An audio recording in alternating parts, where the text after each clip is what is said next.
औरतें घर में करती ही क्या हैं। एक दिन जब पति घर आया तो उसने देखा कि घर बहुत गंदा हुआ है। बच्चे बाहर नाइट सूट में खेल रहे हैं। बच्चों के खिलौने फैले हुए हैं। डाइनिंग टेबल पर खाना पड़ा हुआ है। कपड़े सोफ़ा और कुर्सियों पर लटके हुए हैं। गीला टॉवल बेड पर ही पड़ा है, जिसे पति ने ही नहाने के बाद वहाँ छोड़ दिया था।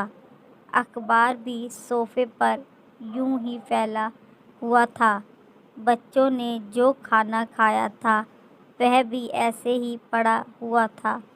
बिस्तर भी सेट नहीं किया हुआ था। रसोई घर में गया तो गंदे बर्तन सिंक से भरा हुआ था।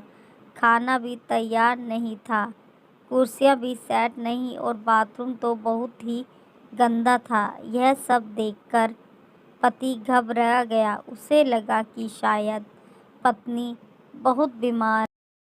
जब पत्नी के पास गया तो देखा कि पत्नी आराम से बैठकर किताबें पढ़ रही है। यह देखकर पति को बहुत सा आया।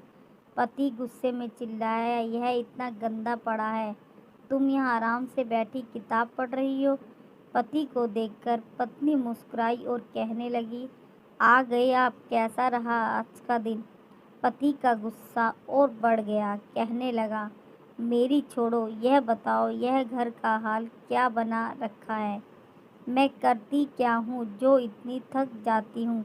तो देखिए, आज मैंने कुछ नहीं किया।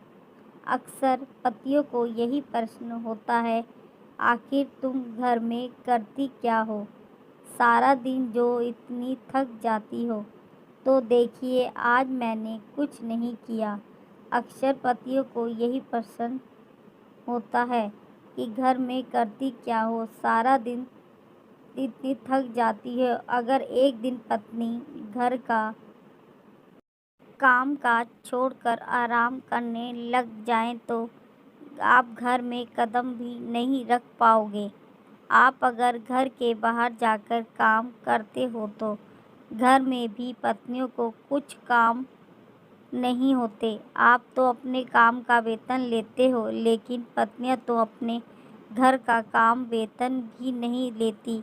संडे की छुट्टी तो आप और बच्चों की बड़ी खुशी से बनाते हो, लेकिन आपकी पत्नियों को तो उस दिन भी छुट्टी नहीं होती।